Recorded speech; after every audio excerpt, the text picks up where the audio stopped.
aquellos que se han conectado el día de hoy y que han confirmado su interés en comenzar a digerir, como bien lo decías tú, el contenido de este proyecto de ley.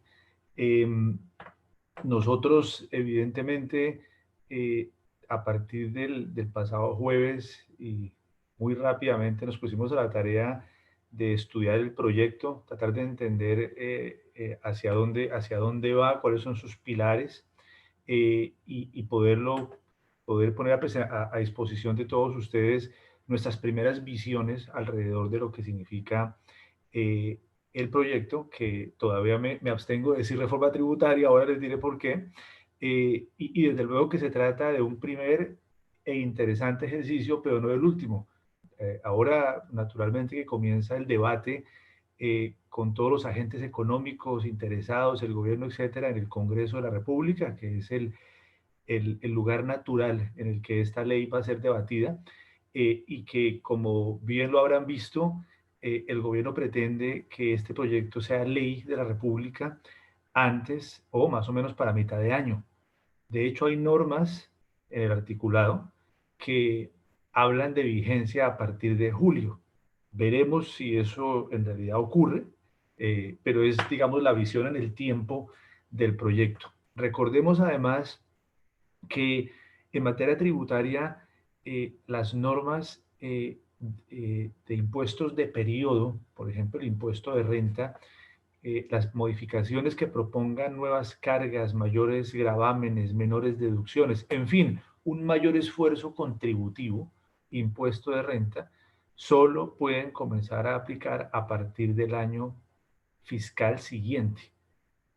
Artículo 338 de la Constitución Política, de manera que eso sería en el año 2022. Pero en el IVA, que hay tantos cambios, por ejemplo, si este proyecto se volviese ley en los siguientes 2 o 3 meses, pues a menos que el legislador señale lo contrario, habría un bimestre o 2 bimestres o a lo mejor 3 bimestres de este año en los que habría aplicación de las nuevas normas. De manera que hay que estar también interesados en el tema del efecto de las normas en el tiempo.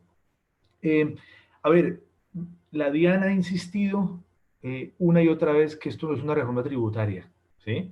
La ley tiene un nombre supremamente largo que nosotros hemos resumido como solidaridad sostenible y que tiene tres grandes pilares. Uno, la redefinición de la regla fiscal. Recordemos que hace ya varios años Colombia adoptó un estándar de bastante importancia y que le ha valido una reputación muy sólida en los mercados internacionales.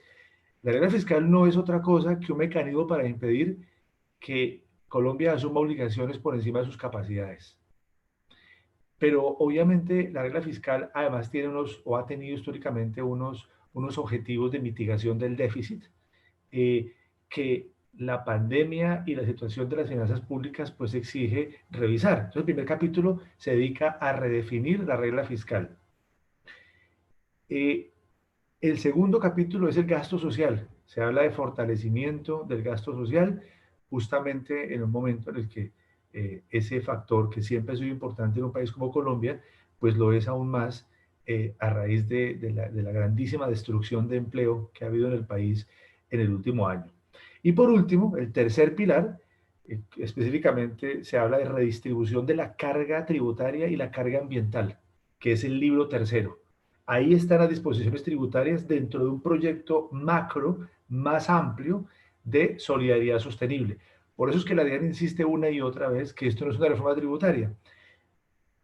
Depende de cómo se vea, naturalmente. En el fondo, pues obviamente que aquí hay una serie de disposiciones que comienzan en el artículo 35. Antes de darle paso a la agenda académica, les quiero plantear lo siguiente. Una reforma tributaria, bien sea una ley dedicada a ese ámbito o una reforma tributaria de una ley más amplia, como la que ocurre acá, nunca es popular, nunca ha sido popular. Y quizá que yo recuerde, no ha habido un momento más difícil y más complejo para presentar modificaciones tributarias que este. Todos sabemos muy bien por qué. Pero también es cierto que las finanzas públicas necesitan un impulso y desde luego el régimen tributario es el mecanismo, el instrumento para lograrlo. Entonces el gran dilema en Colombia y en la región. El gran dilema es ese. Se sabe que se necesita una reforma tributaria. No es el mejor momento para que la haya, ni acá ni en ningún país, pero se sabe que se necesita. El dilema es cuál es el mejor modelo de reforma tributaria. Entonces, aquí hoy vamos a explicar de la mano de Lina Toro, de María Fernanda, de José Alejandro, esos cambios, tanto en el ámbito de impuesto de renta a personas jurídicas como personas naturales, el IVA, disposiciones territoriales, el gran contenido medioambiental que tiene la norma, con varios nuevos impuestos de carácter ambiental, y todas sus profundas ramificaciones alrededor de lo que quiere el gobierno.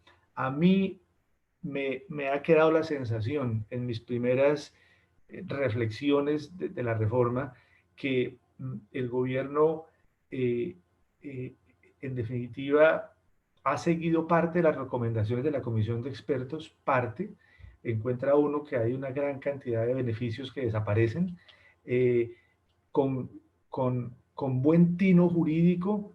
Hay un montón de normas de transición. Por favor, no dejen de poner atención a las normas de transición, porque esas normas son las que garantizan que un beneficio tributario, el que se está disfrutando y que me habían dicho que iba a tener varios años de vida, el hecho de que ahora desaparezca no significa que yo lo haya perdido. Las normas de transición son un seguro jurídico, ¿sí? Principio de confianza legítima, principio de buena fe, para garantizar que los contribuyentes puedan seguir accediendo a esos beneficios a los cuales aplicaron o hicieron lo que necesitaban para tenerlos en virtud de una ley anterior. Eso es clave y esta reforma en buena hora lo trae. Es como una contrapartida a la eliminación de los beneficios tributarios. Hay varias normas sobre personas naturales bastante fuertes. Es una reforma agresiva en la tributación de personas naturales. El impuesto al patrimonio ya se volvió parte del paisaje nacional desde el año 1992, por lo menos me acuerdo del impuesto a la seguridad democrática de la administración Uribe. A partir de ahí el impuesto se ha prorrogado una y otra vez, de pronto con algún año de interregno, pero en general el impuesto ya es algo consolidado. Eh, y el nuevo impuesto de solidaridad sostenible para personas naturales. Bueno, eso son algunos de los cambios. No me quiero extender y quitarle tiempo a los expositores. Como decía Juan Guillermo, el chat está abierto para preguntas. Esta conferencia es para ustedes. Esperamos que formulen muchas, que nos ayuden a enriquecer la presentación. Intentaremos contestarlas todas, por supuesto. Y como decía hace unos minutos, estamos seguros que volveremos a vernos muy pronto una vez comience el debate y comiencen a conocerse los cambios que este proyecto de ley va a sufrir en el Congreso. Bienvenidos nuevamente, gracias a AmCham, y le paso el micrófono a Lina con la primera parte de la exposición de la agenda académica. Muchas gracias.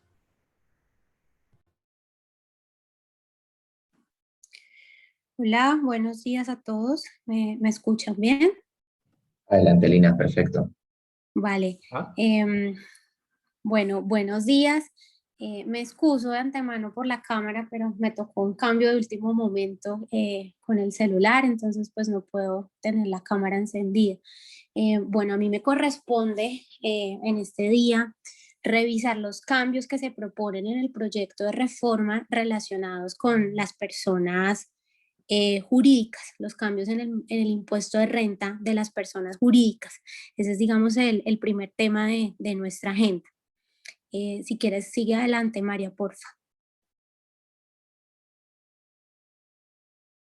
Bueno, digamos que el primer cambio y uno de los más relevantes que encontramos en este proyecto es el que tiene que ver con la tarifa del impuesto de renta, la tarifa que está establecida en el artículo 240 del Estatuto Tributario, que actualmente tenemos una tarifa para el 2021, para el año grabable 2021 del 31%, y mencionaba la ley de financiamiento y posteriormente la ley de crecimiento, que a partir del año 2022 íbamos a tener una tarifa del 30%. Este proyecto de reforma lo que nos indica es que para rentas líquidas grabables menores a 13.770 VTs, que son alrededor de 499 millones, vamos a tener un impuesto, una tarifa de impuesto de renta del 24% por los años 2022 y 2023, pero vamos a tener adicionalmente una sobretasa. esa sobretasa va a ser del 3%, y esa sobretasa pues no solo aplica para a estos contribuyentes que tengan una renta líquida agravable menor a 13.770 VTs, sino también para aquellos que tengan una renta líquida igual o superior a este valor. ¿Cuál es, digamos, la diferencia? Digamos que en la determinación, que como pueden ver ustedes allí en la diapositiva, pues tiene una forma de determinación de esa base gravable un poco distinta, pero en términos generales llegando a un porcentaje para los años 2022 y 2023 del 27% y del 33% como tarifa del impuesto de renta. Lo que menciona el proyecto es que a partir del 2024 pues va a ser la tarifa sin la sobretasa, es decir, del 24 y del 30. Esta sobretasa está sujeta a un anticipo del 100%, el cual será pagado en 2 cuotas anuales según pues lo que fije el gobierno nacional, según las fechas que fije el gobierno nacional. Dale, María, por favor. Bueno, en cuanto, si uno revisa el articulado de este proyecto de reforma, realmente los apartes dentro del texto como tal, los apartes que destina al impuesto de renta a las personas jurídicas no parecen ser muchos. Realmente donde vienen, donde se observan los mayores impactos frente a este impuesto es en el último artículo, en el 163, relativo a las derogatorias, y en este encontramos una derogatoria a la tarifa especial del 9% para las siguientes rentas que estaban grabadas con esta tarifa. A partir del año 2024, para las rentas obtenidas por empresas del Estado, básicamente que ejerzan monopolios de suerte y azar, y para las empresas editoriales. Y a partir del año 2026, para las empresas empresas dedicadas a servicios hoteleros que se remodelen o amplíen, nuevos proyectos de parques temáticos, servicios prestados en parques temáticos que se remodelen, servicios de cuidados y alimentación para el turista adulto mayor. Todas estas disposiciones que mencionamos que el proyecto plantea derogar a partir de 2026 hacen parte de la ley 2068, denominada Ley del Turismo, apoyo al turismo, que salió a finales del año pasado, del año 2020, creo que salió el 31 de diciembre precisamente del año 2020, que buscaba fomentar pues este sector gravemente golpeado con todos estos asuntos de COVID y restricción a la movilidad. Entonces vemos cómo esta reforma, digamos, que busca frenar un poco ese impulso que se dio a esa ley. Sin embargo, dentro de las derogatorias se menciona que quienes, digamos, se hayan hecho acreedores a los beneficios establecidos dentro de esta ley de fomento al turismo o apoyo al turismo, pueden mantener los beneficios allí establecidos por el término que se establece en dicha norma, el cual puede ser, digamos, superior a esta fecha del 2026. Algo como respetar un poco, como lo mencionaba Carlos Miguel, aquellas situaciones jurídicas consolidadas o aquellos beneficios a los cuales yo ya me había hecho acreedor. Sigue, María, por favor. Bueno, estas son supremamente importantes. Se propone suprimir o derogar las siguientes rentas exentas. Obviamente, de nuevo, como les menciono, respetando las situaciones jurídicas consolidadas o aquellas empresas que han ingresado, que han hecho uso de estos beneficios o que ya se encuentran haciendo uso de estos beneficios por el término que inicialmente pues establecía puntualmente la ley anterior o la ley vigente en el momento en que decidieron acogerse a los beneficios. Desarrollo del campo colombiano, venta de energía eléctrica generada con base en energía eólica, biomasa o residuos agrícolas, solar, geotérmica o de los mares, rentas asociadas a la vivienda de interés social y vivienda de interés prioritario, aprovechamiento de nuevas plantaciones forestales, servicio de transporte fluvial con embarcaciones y planchones de bajo calado, incentivos tributarios a las creaciones literarias de la economía naranja, rendimientos generados por la reserva de estabilización que contribuyen a las entidades administradoras de fondos de pensiones, 50% para las industrias de cinematografía, operaciones destinadas a la financiación de vivienda de interés social subsidiables.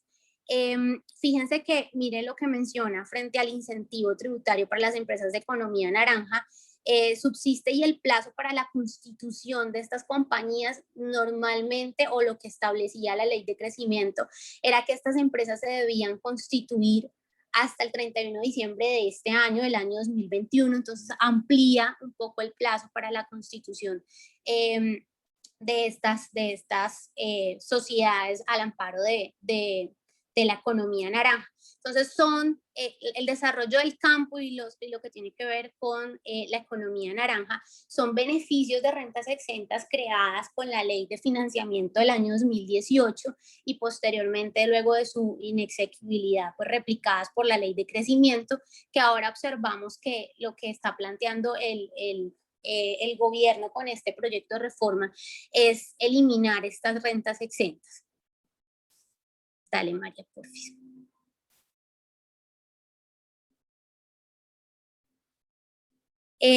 Bueno, en estas deducciones, aquí hay una particularidad frente a algunos casos que les voy a mencionar, y es que dentro del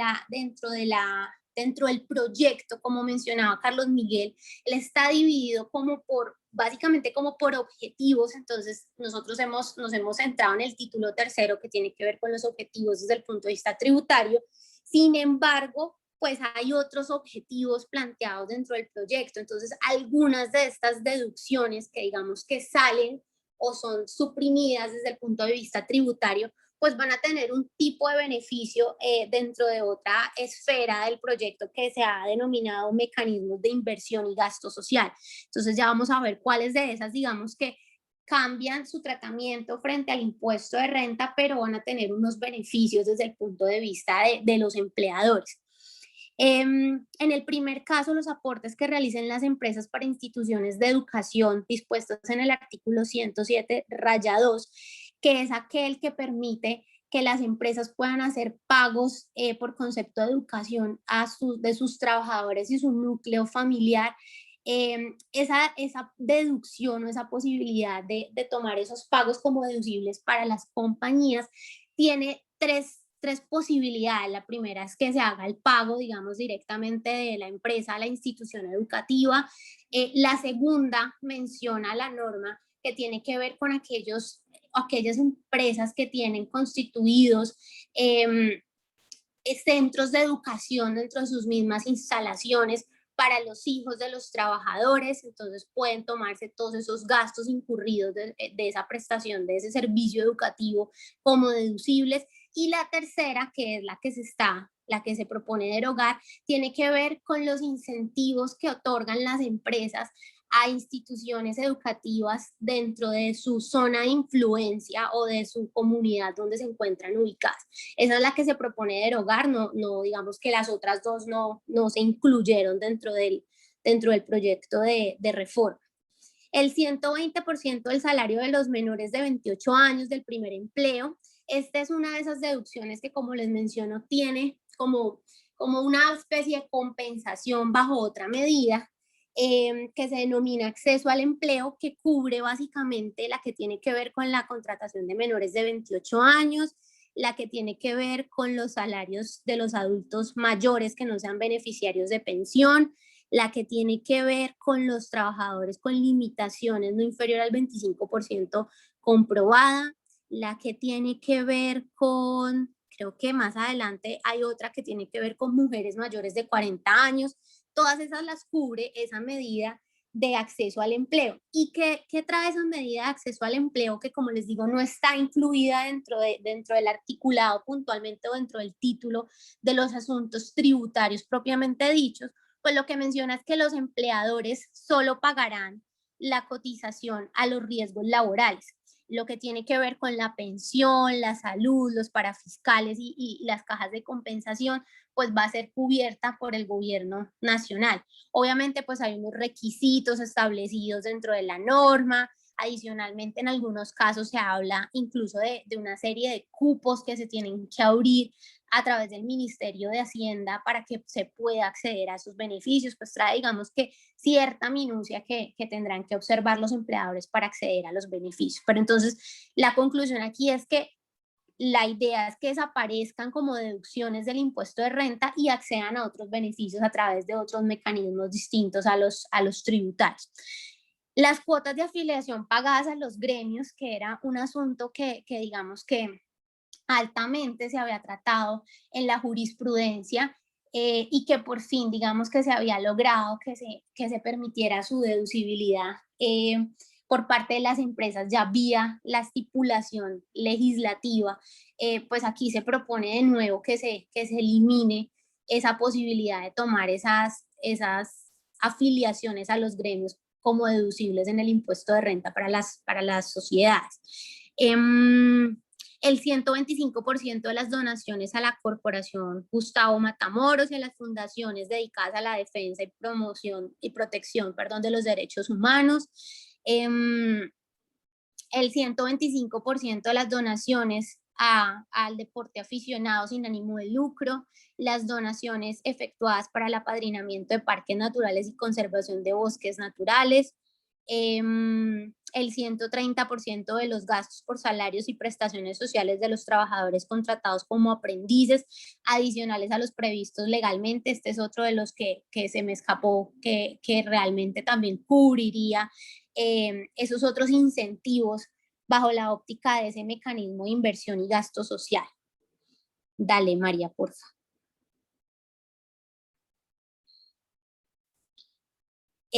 Bueno, también se proponen derogar estos otros descuentos. Entonces, si ven, digamos que un poco retomando las recomendaciones que se habían dado acerca de los temas que debían ser objeto de reforma, pues están eliminando, o más bien están derogando disposiciones relativas a rentas exentas, a deducciones, y ahora pues también están teniendo o tocando el tema de los descuentos. Entonces se propone derogar los siguientes descuentos: el aporte de empleados que devenguen menos de 1,5 salarios mínimos legales mensuales vigentes, la contraprestación y estímulo a la producción de obras audiovisuales en Colombia.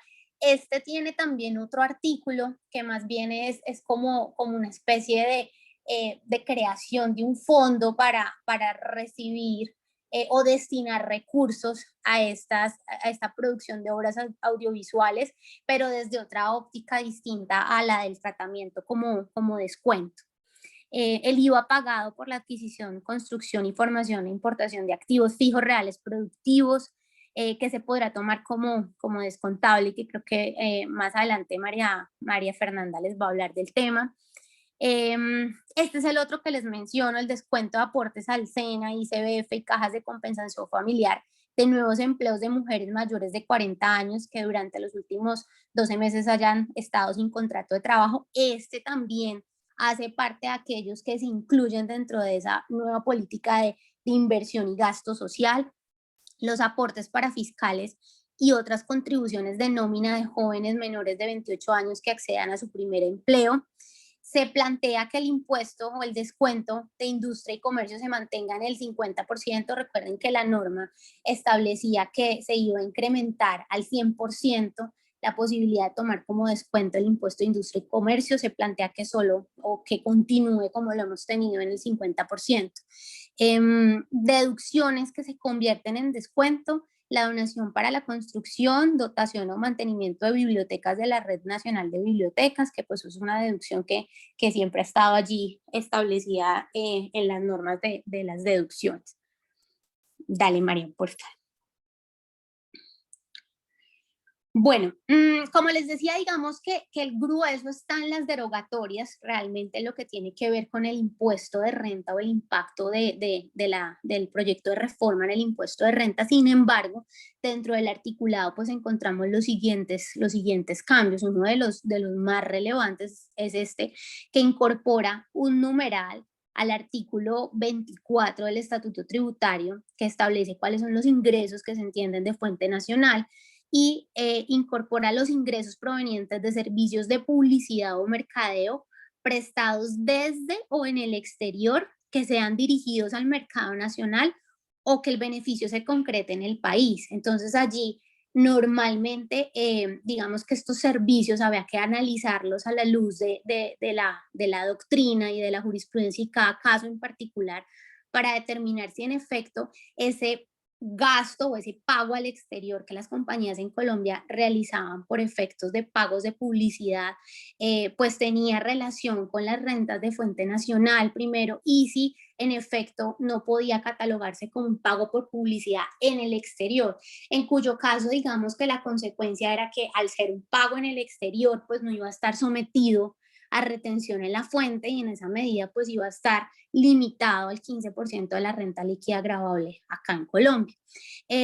Al modificarse, digamos que este artículo 24, pues obviamente la consecuencia es que también se hace la modificación al artículo 408, que es el que establece cuál va a ser la tarifa de retención aplicable cuando estemos frente a pagos al exterior por concepto de servicios de publicidad o mercadeo, y la tarifa es la que tenemos actualmente, digamos, de forma general para servicios técnicos, asistencia técnica, honorarios y demás, y es la tarifa del 20%.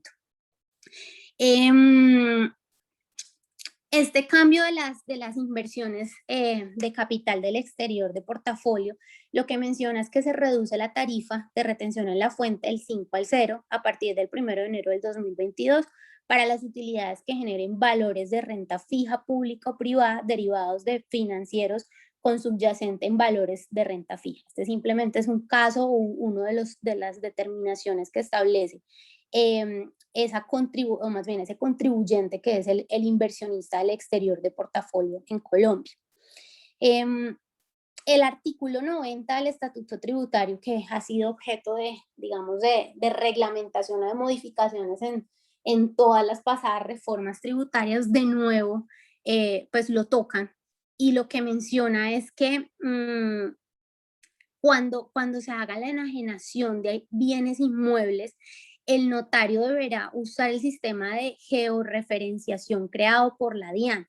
Vemos que este sistema todavía no ha sido implementado, está sujeto, o la norma lo que menciona es que estará sujeto a que la DIAN lo implemente, y que los notarios deben establecer con base en ese sistema cuál va a ser el valor comercial de los inmuebles. El notario tiene la obligación en el momento de la escrituración de los bienes inmuebles de informarlo a las partes y a la DIAN, y si no lo hace el notario, la norma menciona que podrá ser solidariamente responsable el notario por no dar la información correspondiente de los impuestos dejados de pagar con ocasión de la operación de enajenación de los bienes inmuebles. Esta modificación de este artículo 90 viene también a tener una repercusión importante en el artículo 300 y 303 y siguientes de ganancia ocasional, que es el que mencionamos acá, y puntualmente hace referencia a la utilización de la base, o más bien del valor comercial para la base de la determinación de la ganancia ocasional que se genera en los casos de herencias, porciones conyugales, legados y donaciones. Entonces aquí va a ser bien relevante la norma a ese artículo 303 del estatuto. El proyecto plantea varias modificaciones de cómo se va a determinar, o más bien cómo se puede determinar en cada caso particular, dependiendo pues de qué bienes hagan parte de esa donación o de ese legado, de esa herencia, cómo se va a determinar ese valor comercial. Por ejemplo, en el caso de los vehículos, se incluye la posibilidad de tomar el valor comercial establecido en publicaciones, que era algo que tradicionalmente se hacía, pero pues que no estaba dispuesto como tal en la norma. En el caso de las acciones, que normalmente se tomaba el costo fiscal, pues ahora se permite o se debe tomar el valor comercial mediante un avalúo de ese valor comercial de estos bienes. Y en lo que tiene que ver con los bienes inmuebles, pues de nuevo se va a hacer uso de esa georreferenciación o de ese sistema de georreferenciación de la administración de impuestos. Finalmente, se da una facultad al presidente, al gobierno nacional, para que por 6 meses pueda modificar o establecer retenciones en la fuente sobre los pagos a bono en cuenta para las personas jurídicas contribuyentes del impuesto de renta, para que pueda crear nuevas, modificar las existentes o suprimir algunas de ellas. Dale, María. Listo. Bueno, los dejo con María Fernanda.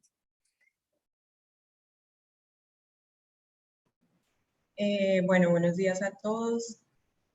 Muchas gracias por acompañarnos y a AmCham por la organización. Bueno, en materia de IVA, este proyecto de ley propone grandes cambios, como lo adelantaba Carlos Miguel al inicio de esta charla, digamos.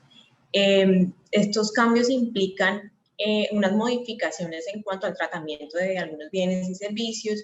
Por ejemplo, aquí quisimos traer a colación algunos de estos cambios de algunos bienes que van a pasar de ser considerados como exentos a excluidos, entre los cuales pues, ustedes pueden ahí encontrar algunos que son, digamos, de la canasta básica, como pues la leche, el queso, los huevos, el arroz, los medicamentos, antibióticos, vitaminas, libros, cuadernos, bueno, biodiesel. Estas modificaciones en materia de IVA, digamos, son muy relevantes porque también, como lo adelantaba Carlos Miguel, las modificaciones en el impuesto van a tener o pueden tener un impacto casi que inmediato. Entonces puede que todas estas modificaciones las veamos en los siguientes bimestres de la declaración de IVA y no se prevé, y esto es bueno, digamos, resaltarlo, en el proyecto no se prevé, digamos, un régimen de transición como sí está previsto para algunos cambios que se plantean en materia del impuesto sobre la renta para personas jurídicas y para personas naturales. En materia de IVA, digamos que no se prevé ninguna transición especial. Sigamos, por favor, Marica. Bueno, excluidos agravados. Entonces vamos a tener algunos bienes que antes no tenían, no estaban sujetos al impuesto y ahora pasan a ser gravados. En estos bienes, digamos, podemos resaltar, aquí hemos traído algunos, no están absolutamente todos, pero están la mayoría. Podemos resaltar, supongamos, los computadores personales, que ahora pues pasan a ser grabados al 19%. Ustedes sabían que pues antes había como una limitación en cuanto al valor, entonces si tenían un valor inferior a 1.800.000 no estaban sujetos al IVA, ahora sí van a estar sujetos al IVA. Los mismos celulares y tabletas pasan de ser excluidos a gravados. Ladrillos, energía eléctrica, gas natural, es decir, todos los servicios públicos de energía, acueducto, alcantarillado, aseo público y gas domiciliario. Esto para estratos 4, 5 y 6, para los demás estratos 1, 2 y 3 continúan como no grabados. Aquí también resulta muy relevante mencionar el suministro de páginas web, servidores, hosting, computación en la nube, cloud computing, que pasan a ser grabados, comisiones por utilización de tarjetas, créditos, débito, servicios postales y mensajería, entre otros. Sigamos, María Alejandra, por favor. De grabados excluidos, bueno, la última reforma había grabado las materias primas químicas con destino a la producción de medicamentos. Ahora, pues nuevamente, digamos que retoman su papel como excluidos. Pues esto, digamos, es un cambio importante para la industria farmacéutica. Los planes de medicina prepagada pasan a ser excluidos y se incluyen algunos otros como compresas y tampones higiénicos, también se incluyen armas, bueno, otros bienes que ustedes pues podrán encontrar en el proyecto de la reforma. Aquí quisimos traer como los más relevantes.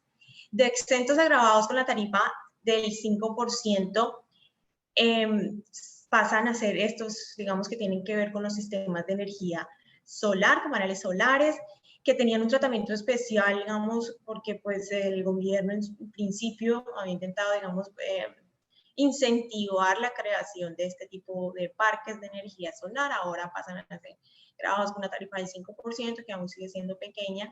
Vamos a ver cómo pues si esto, digamos, llega a ser una ley de la República, cómo impacta esto a la industria y pues al desarrollo que se venía viendo, sobre todo en regiones como la región Caribe. Hay otros que pues pasan a tener una tarifa del 19%, antes tenían una tarifa del 5%, como la gasolina, el ACPM, que pues no sé si han escuchado en medios la gran conmoción que esto pues ha causado, los troncos de madera, el algodón, el almacenamiento de productos agrícolas, inversores para sistemas de energía solar o paneles solares. Sigamos, María Alejandra. ¿Y qué pasa con los bienes exentos? Ustedes se pueden estar preguntando, bueno, ¿qué pasa con los bienes exentos? Los bienes exentos básicamente pues se eliminan, ¿sí? No habrá más tratamiento para bienes exentos, continúan considerándose como exentos Obviamente los bienes y servicios que se exporten, pues esto digamos que es consecuente con la neutralidad que debe existir pues, en materia internacional. Pues ustedes saben que al momento de importar un bien, normalmente pues, se va a generar un IVA, entonces no resulta, digamos, adecuado gravar la exportación de los bienes. Antes de seguir adelante, yo quería devolverme un poco al tema del gravamen o de la subvención al 19% de los servicios públicos, sobre todo pues de la energía eléctrica. Pues muchos de ustedes nos han preguntado sobre eso, algunos usuarios industriales nos han preguntado como qué pasa con ellos. Pues la norma no se refiere específicamente a los usuarios industriales, sin embargo, de acuerdo con las modificaciones, pues los usuarios industriales también estarían sujetos al impuesto. Sin embargo, es importante tener en cuenta que el proyecto también contiene una derogatoria, una eliminación de la contribución especial de energía eléctrica, contribución que hoy en día es del 20%. Esta propuesta, digamos que podría resultar una buena noticia para los usuarios industriales, ya que podrían utilizar NIVA del 19 y pues no estarían pagando esa contribución del 20%. Sigamos, María Alejandra, por favor. Bueno, de otro lado, entonces, esta reforma propone la eliminación del descuento tributario en renta respecto al IVA pagado por la adquisición, formación, construcción e importación de activos fijos reales productivos y los servicios necesarios para ponerlos en condiciones de uso. Esto pues ya se nos había adelantado el INA, digamos que se contempla una transición que cobijaría el descuento en renta a todas las adquisiciones que se realicen hasta el 31 de diciembre del 2021. Y lo que permite la reforma en adelante es que el IVA pagado por este tipo de activos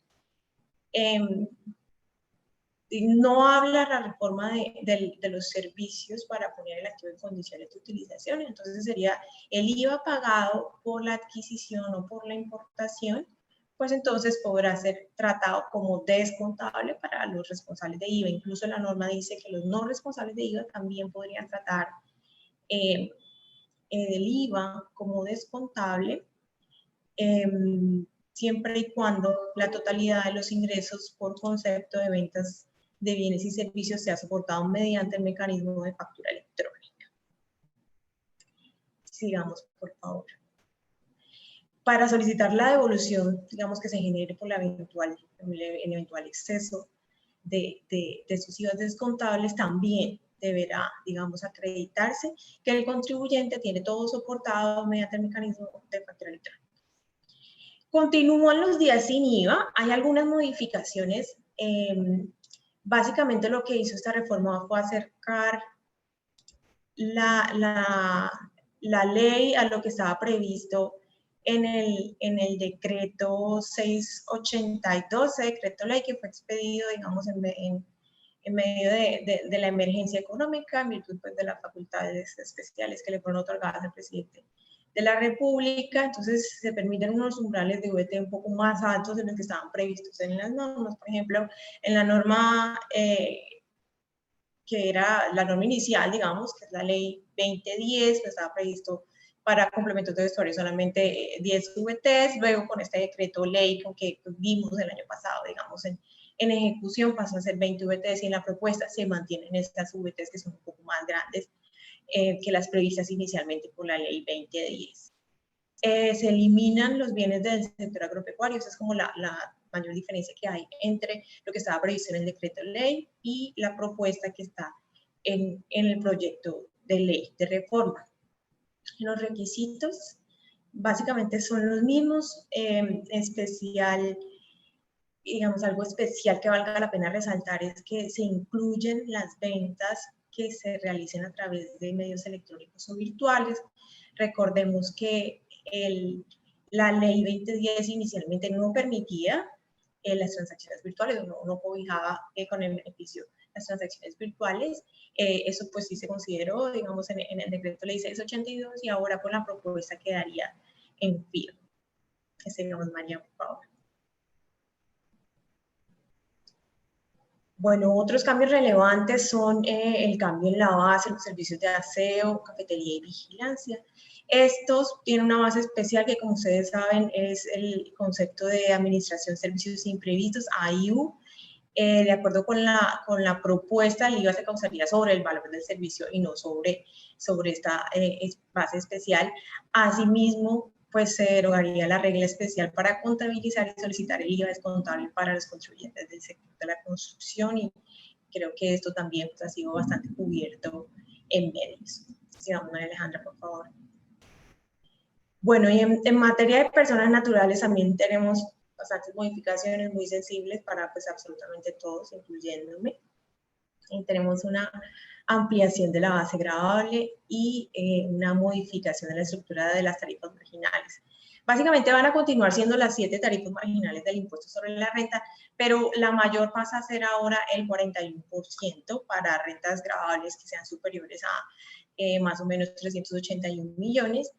Esto para el 2022, y luego se disminuye un poco la base, ¿sí? Y será el 41% será aplicable para ingresos superiores a 10.000 VTs, que son más o menos 363 millones de pesos. Bueno, en el año 2022 van a tributar las personas cuya renta líquida supere las 800 VT anuales. Este, digamos que es un cambio que se prevé de manera temporal, y ya de manera permanente lo que se propone es que se baje un poquito también el umbral y que sea pues a esas personas que tengan ingresos superiores a 20 millones 300 mil pesos aproximadamente comiencen a tributar. Estos cambios, digamos, en materia de personas naturales resultan muy relevantes, y sobre todo porque van de la mano de una nueva forma que tiene la administración, digamos, de determinar el impuesto, y es algo que de pronto José Hoyos nos va a contar más en la parte de procedimiento, pero se trata de la facultad que tiene la DIAN para establecer mediante factura la obligación del contribuyente. Entonces, esta factura, digamos, va a tener, es un sistema de facturación, y lo que va a hacer es a constituir el título ejecutivo. La DIAN, digamos, hace la liquidación del impuesto, el contribuyente tiene 2 meses para decir, no, yo no tengo que pagar este impuesto, sino que mi impuesto es distinto, y pues si no lo hace, digamos que esa queda en firme, ese sería el título, y pues presta mérito ejecutivo, y pues obviamente a partir de ahí se iniciaría el cobro de la obligación. También pues se prevé un cambio en materia de dividendos, si quieres volvamos atrás un segundo. En materia de dividendos, que hoy en día están grabados desde el umbral de los 300 VTs, que son más o menos 10.800.000 pesos, a la tarifa del 10%. La propuesta es subir el umbral a 800 VTs, que son 29 millones de pesos, y también aumentar la tarifa al 15%. Ahora sí continuamos, por favor. Bueno, como les decía, la idea es incluir esa tarifa marginal del 10% para el primer rango de contribución. El mismo proyecto trae en la exposición de motivos cuál sería, digamos, la simulación del impuesto a cargo y las tarifas por los niveles de ingresos brutos anuales. Digamos que se espera que pues, una persona que reciba hasta 30 millones de pesos al final tenga un impuesto a cargo anual que sea del 0%, y ya a partir, pues, digamos, del aumento de los ingresos, pues se aplicarán las tarifas respectivas. Aquí pues el gobierno quiso, digamos, manifestar que eventualmente la tarifa efectiva incluso pues para los ingresos grandes será del 25.4%. Sigamos, por favor. Bueno, la reforma o el proyecto de ley también trae una gran modificación consistente en el desmonte o en la eliminación de beneficios tributarios. Entonces, muchos de estos conceptos que nosotros consideramos como exentos ahora van a perder esa calidad y van a estar sujetos a retención. como las cesantías y los intereses de cesantías, pierden la calidad de exentos, van a estar sujetos a retención. Lo mismo los aportes a las cuentas de ahorro, denominadas ahorro para el fomento de la construcción, que es el beneficio AFC, que todos conocemos, el aporte voluntario a fondos de pensiones, que también antes, pues digamos, hoy en día es considerado exento, pasaría a ser sujeto a retención. Y las pensiones, pero solamente en la parte que excedan 1.600 VT anuales. Se eliminan también las siguientes deducciones, que son intereses por pagos de créditos para adquisición de vivienda, intereses sobre préstamos educativos del ICETEX, pagos a pólizas o planes de salud, la deducción por dependientes económicos, que era el 10%, también se elimina, y la deducción de los aportes a títulos de cesantía que realicen las personas independientes, pues las personas independientes normalmente trataban esto como deducción, teniendo en cuenta que pues, digamos, su contribución al régimen es bastante distinto al de un empleado. Ahora, pues, digamos, también pasaría a ser eliminado. La renta exenta al 25% del artículo 206 continúa. Y pues continúa, digamos, la limitación de la renta exenta y no se toca, no se modifica, pero tenemos una eliminación bastante grande de los otros beneficios con los que contaban las personas naturales. La reforma también propone un nuevo límite para la depuración de las rentas cedulares. Esto es un límite, el límite que tenemos hoy en día para las deducciones y rentas exentas que se pueden considerar en la declaración de renta de una persona natural. Actualmente es del 40%.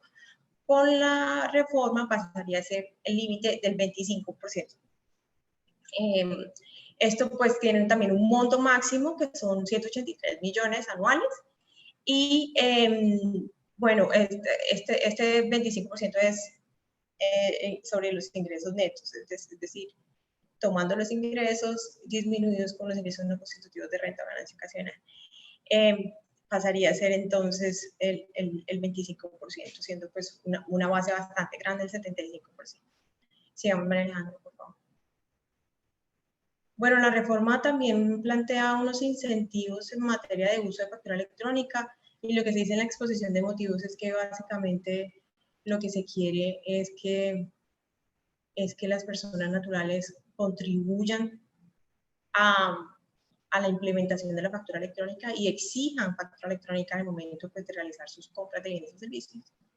Entonces, en primer lugar, se prevé que las personas que perciban ingresos por honorarios o por compensaciones calificadas como renta laboral y quieran deducir esos costos y gastos asociados tienen que soportarlos siempre a través de factura electrónica. Además, todas las personas naturales, incluyendo los empleados, por los años 2022 y 2023, pueden tomar como renta exenta un porcentaje de las adquisiciones de bienes o servicios que hayan realizado en el año grabable, sin que se exija que esté relacionado o asociado a su actividad productora de renta.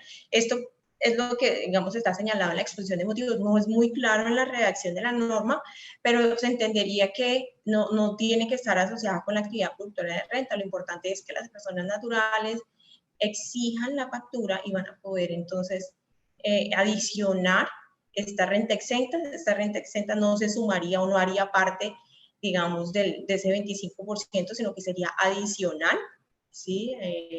Aquí está básicamente cuáles serían en el cuadro están cuáles serían los porcentajes, cómo se aplicaría. María Fernanda. Señor. Quisiera interrumpir acá para decir lo siguiente. Uno no entiende cómo digamos, el espacio para usar deducciones, rentas exentas para personas naturales proponen que se acorte, como ya se explicó, y al mismo tiempo se crea por acá una renta exenta, ¿sí? Que además no está cobijada por ese límite.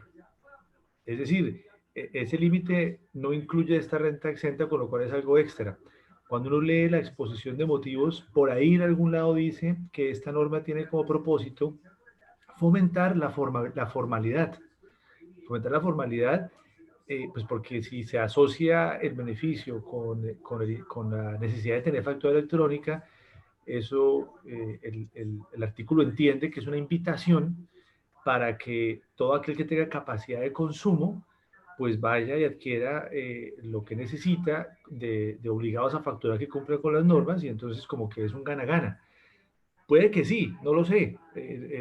No sé cuál sea el impacto, digamos, cuantitativo de la norma, pero no deja de ser una especie como de contradicción que por un lado se limiten las deducciones y beneficios en personas naturales hasta un 25%, y por otro lado se queda una nueva renta exenta en tramos de 10, 5 y 3% en la misma ley, como que no suena coherente. Bueno, pero esa interrupción porque quería acotar eso. Gracias.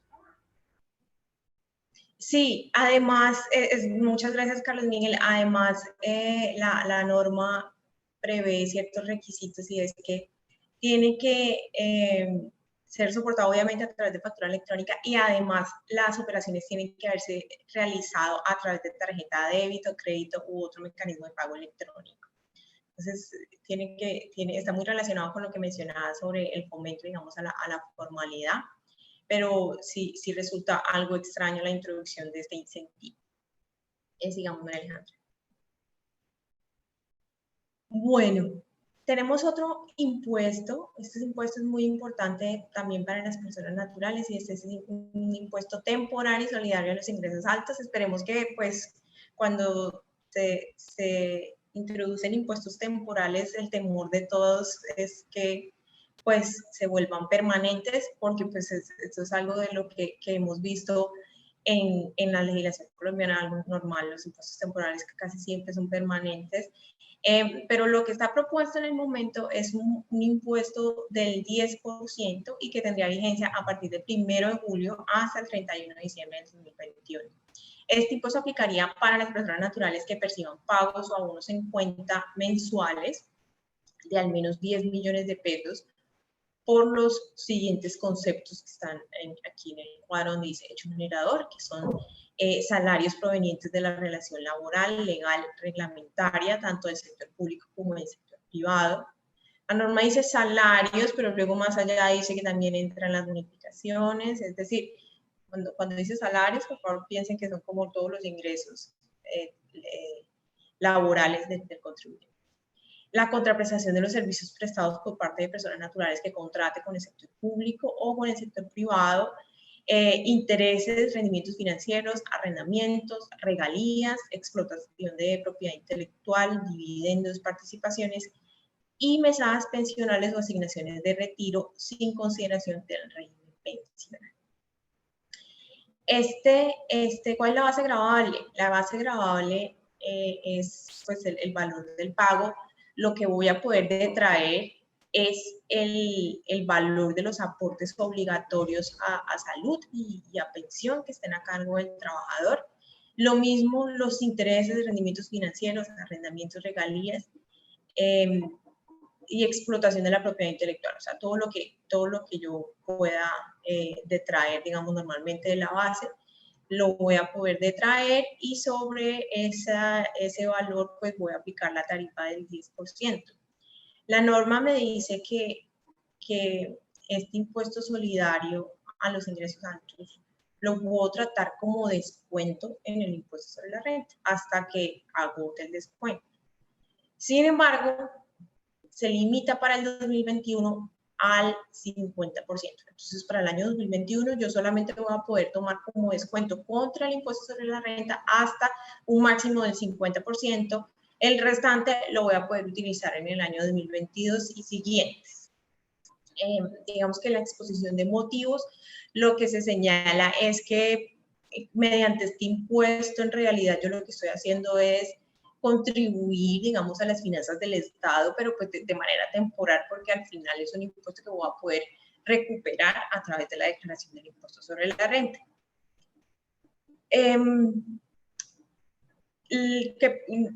Casos especiales, digamos, como las liquidaciones pagadas por la terminación del contrato laboral no van a estar sujetas a este impuesto.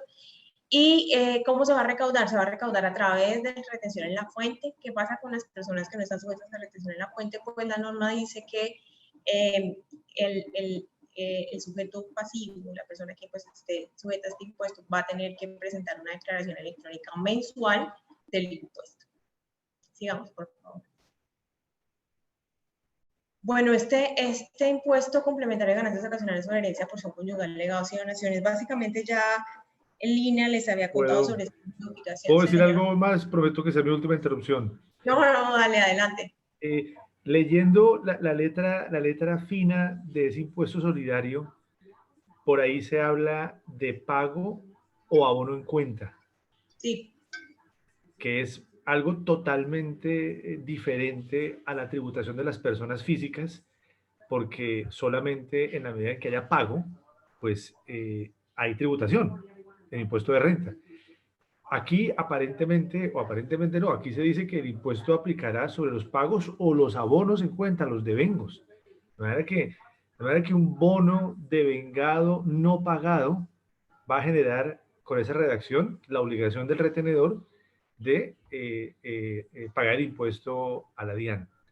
Hay dudas sobre la constitucionalidad de este impuesto, porque fundamentalmente parecería que es otro impuesto de renta con otro nombre, con la misma materia imponible, con algunos parecidos estructurales, etcétera, etcétera. Lo digo con prudencia, obviamente no lo tomen como un sí, pero hay dudas sobre si es constitucional por ese motivo, porque yo recuerdo y recordábamos en la oficina el impuesto a la riqueza que en su momento reemplazó al impuesto al patrimonio y que se le cambió el nombre riqueza y se le hicieron algunos cambios en la ley para que quienes estaban amparados con contratos de estabilidad jurídica hace unos años y que no tenían que pagar nuevas formas de impuesto al patrimonio, tuvieran que pagarlo. O sea, fue entre comillas un conejo que le hizo la ley a quienes habían firmado contratos de estabilidad jurídica.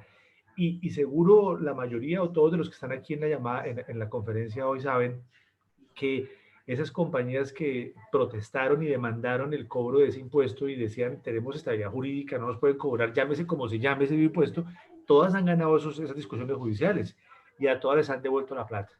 Entonces aquí puede haber algo parecido. Lo que pasa es que el impuesto, si es aprobado como está planteado, pues con seguridad va a ser demandado. ¿Sí? Va a ser demandado y como se propone que es una vigencia de 6 meses apenas, pues a la hora en que la Corte falle, y si falla en el sentido que estamos diciendo que lo va a tumbar, pues ya se habrá acabado el periodo, ¿cierto?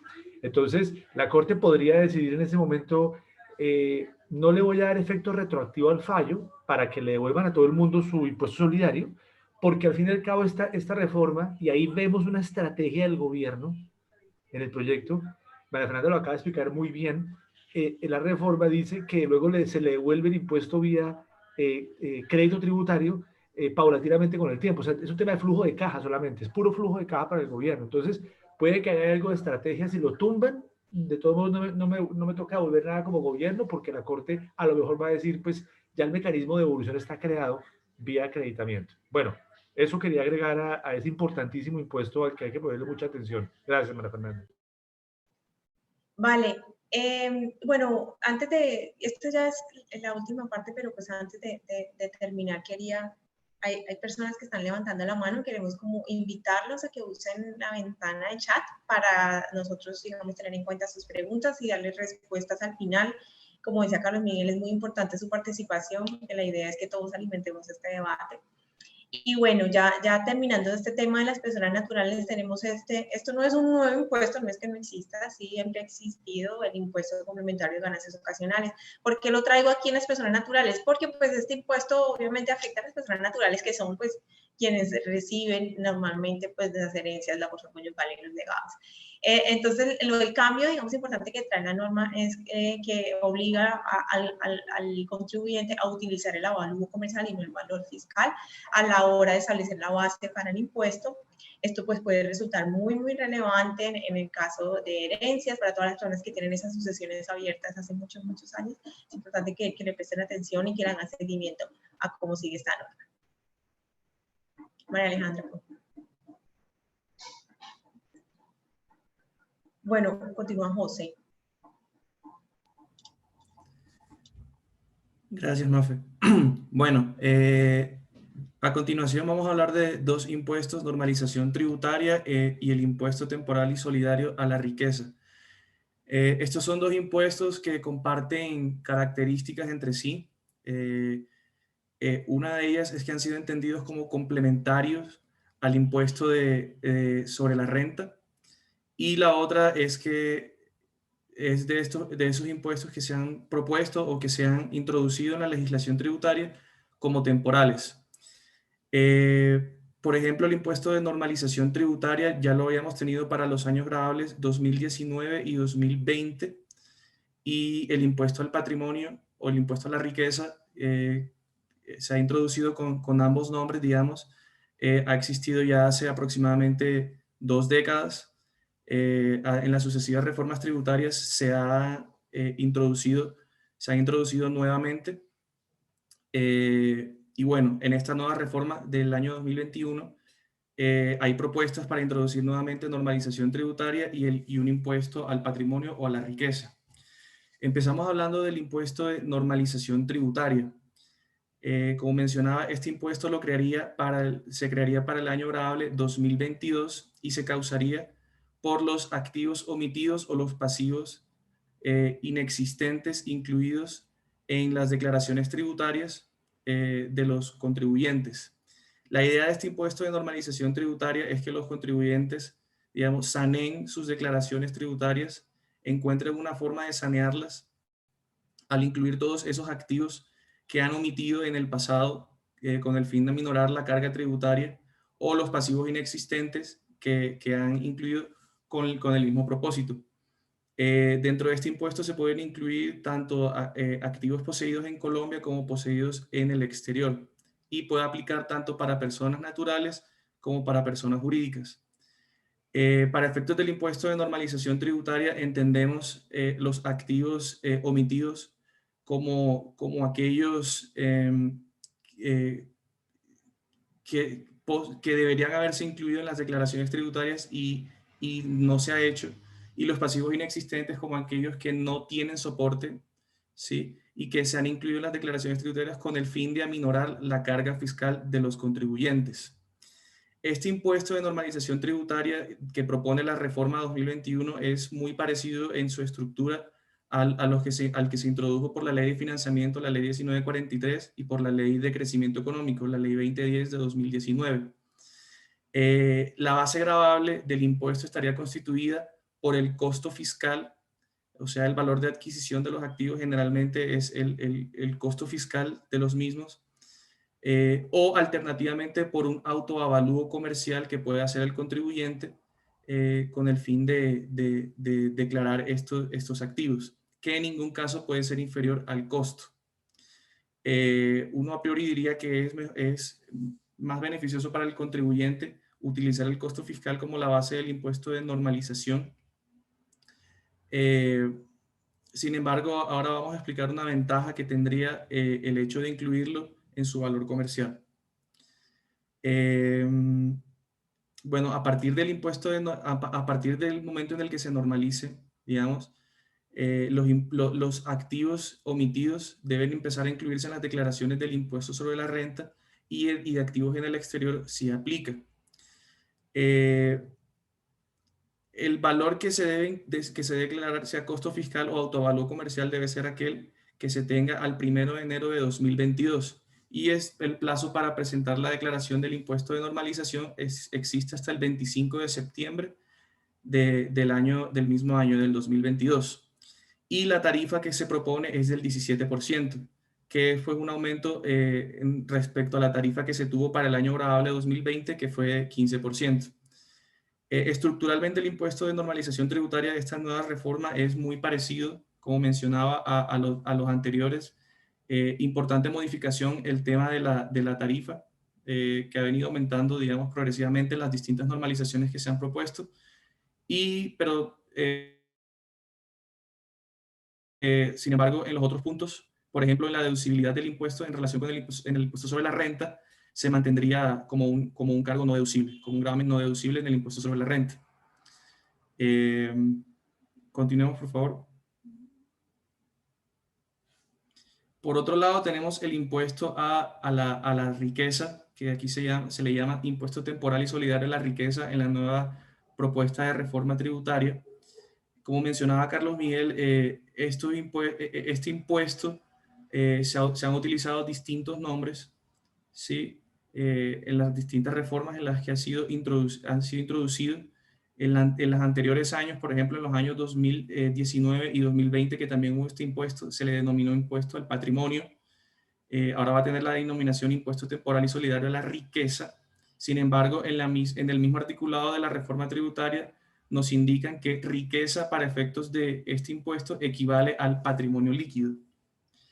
Cuando revisamos los sujetos pasivos podemos mirar que tenemos, por ejemplo, a las personas naturales y sucesiones ilíquidas residentes, a las personas naturales no residentes por su patrimonio poseído en el país directamente o a través de establecimientos permanentes, a sucesiones ilíquidas de no residentes por su patrimonio poseído directamente en el país al momento del fallecimiento, pues, del causante, y a las entidades extranjeras societarias o de otro tipo, por bienes suntuosos que posean en el país, así como por títulos mineros y petroleros.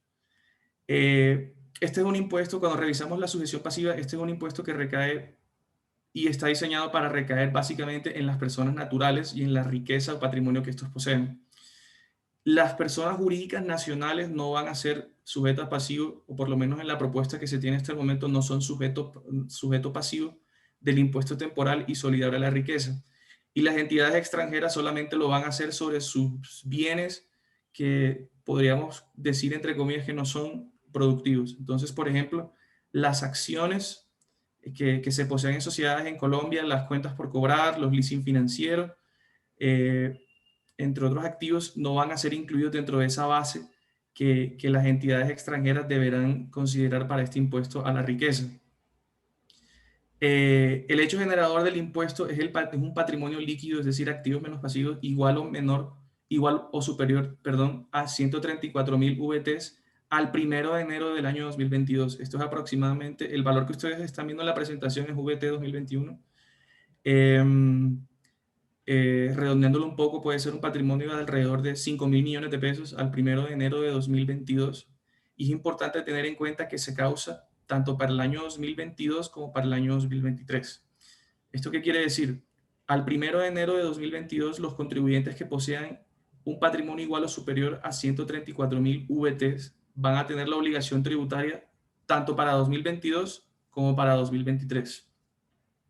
Esto quiere decir que en principio las personas que tengan un patrimonio inferior a 134.000 VTs el 1 de enero de 2023, de todas formas van a ser sujetos de este impuesto, o por lo menos van a ser sujetos de la obligación tributaria e incluso podrían estar obligados a presentar la declaración aunque su patrimonio sea inferior a 134.000 VTs.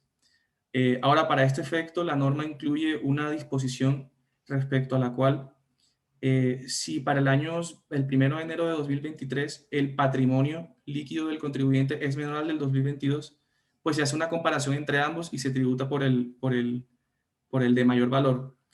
Esto quiere decir que, en conclusión rápida y a priori, es que se va a tributar tanto para el 2022 como para el 2023 por una base muy parecida, una base gravable muy parecida, que va a ser la de el patrimonio que se posee el 1 de enero de 2022.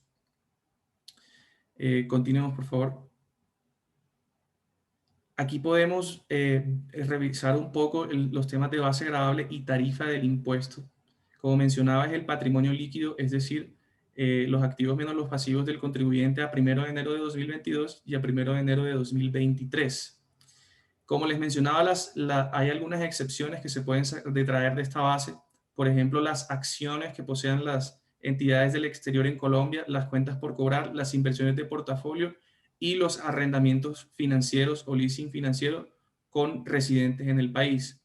Asimismo, las personas naturales podrán detraer de su base gravable 27.000 VTs, que es un valor aproximadamente de 980 millones de pesos, de su casa de habitación principal, y el 50% de los activos normalizados y repatriados en la normalización del año 2022.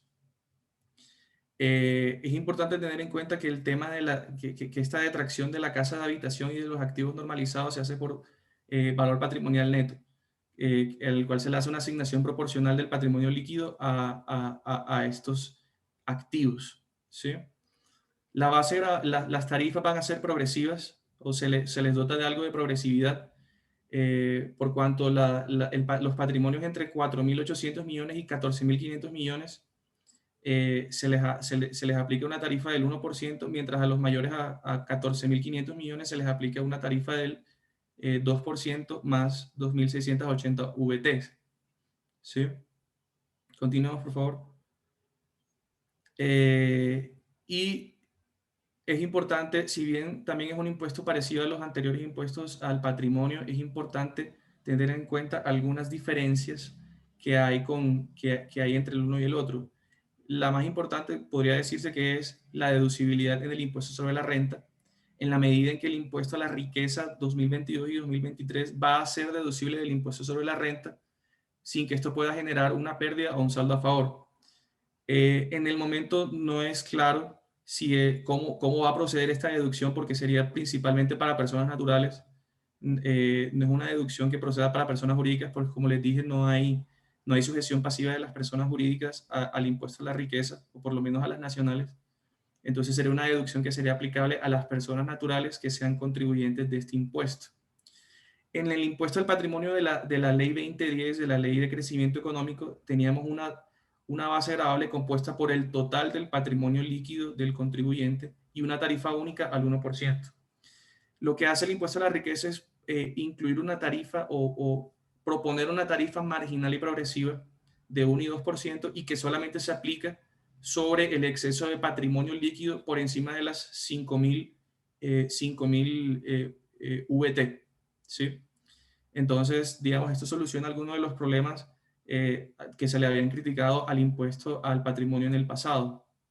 Y como mencionaba, el tema de la causación en la ley 2010 fue para el 1 de enero de 2020 y aplicable solo para el año gravable 2020, mientras que la causación del impuesto a la riqueza el 1 de enero de 2022 generaría obligación tributaria para los años 2022 y 2023. Digamos, este tipo el tema sobre todo de la tarifa marginal y progresiva del impuesto a la riqueza soluciona algunas de una crítica importante que se le hacía en el pasado al impuesto al patrimonio. Sin embargo, quedan, digamos, otros temas pendientes. Por ejemplo, hay un tema un poco debatible constitucionalmente, que es que los impuestos al patrimonio gravan la propiedad inmueble indirectamente, y constitucionalmente solamente debería hacerse esta potestad de las entidades territoriales. Y también temas como, por ejemplo, los gastos capitalizados que se incluyen dentro del activo. Digamos, esos dos temas no se solucionan dentro de este impuesto a la riqueza, pero se hace un avance importante con temas de tarifa marginal y progresiva del mismo.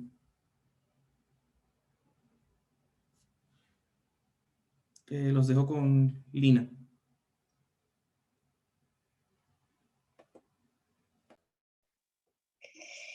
Hola, bueno, vamos a ver los temas que tienen que ver con procedimiento tributario y algunos cambios en las obligaciones formales. Digamos que el primero de ellos tiene que ver con los obligados a presentar declaración de renta. Creo que han escuchado bastante en los medios de comunicación que va a haber o más bien se plantea en la reforma una importante modificación o disminución de los umbrales para estar obligados a declarar impuestos sobre la renta para las personas naturales. Entonces, pues, vemos que se pasa de ingresos brutos inferiores a 1.400 VTs, que déjenme un segundo, les confirmo el valor, son aproximadamente 51.050.831 a 400 VTs, que son 14.523.000, o sea, el cambio es bastante importante. Esto va un poco en línea con lo que se ha planteado, y es que pues la Administración de Impuestos quiere contar con muchísimas más declaraciones y muchísima más información para poder, digamos, tener datos más certeros, y vamos a ver más adelante como cuál es la finalidad de contar con toda esa información por parte de las personas naturales y de las personas jurídicas. Y también se baja el umbral de 4.500 VTs, que son 163 millones aproximadamente, a 2.500 VTs, que son 90 millones, en lo que tiene que ver con el patrimonio bruto. De igual forma, también se modifican las otras, digamos, los otros requisitos o las otras posibilidades que hacen que las personas naturales estén obligadas a declarar renta, que son el consumo con tarjetas de crédito, las compras y consumos, las consignaciones bancarias. También se baja el umbral que se establece para los asalariados. Entonces vemos pues una importante modificación en lo que tiene que ver con el grupo de personas naturales que van a empezar a presentar declaración del impuesto de renta. Es importante tener en cuenta que no necesariamente pues esa presentación de la declaración implique que tengan que pagar, ¿no? Es simplemente que pueda dar lugar al cumplimiento formal, más no sustancial de pago. Sigamos adelante, María, por favor. Bueno, esta es una modificación que se propone en cuanto al registro único tributario, al RUT, y es que se permite o se faculta a la administración de impuestos para que inscriba de oficio a cualquier persona natural, sea o no sujeto a obligaciones administradas por la misma. Y digamos que cómo haría la administración de impuestos para poder inscribir o poder solicitar o más bien otorgar de oficio el RUT a una persona natural. Mediante la norma lo que establece es que mediante cruces con migración, por ejemplo, o con la registraduría del Estado civil, esos cruces permitirían que se haga la inscripción de RUT. Y súper importante esta mención que trae el proyecto, y es que las personas naturales deben encontrarse inscritas en el RUT para acceder y mantener cualquiera de los beneficios sociales otorgados por entidades públicas del orden nacional, departamental o distrital. Entonces, todos aquellos, digamos, subsidios y demás que trae también este proyecto de reforma dentro de uno de sus títulos, pues hacen que estas personas que quieran acceder a los mismos tengan que inscribirse necesariamente en el RUT. Entonces ya vamos viendo cómo nos hacemos mucho más visibles a los ojos de la administración de impuestos. Dale, María, por favor.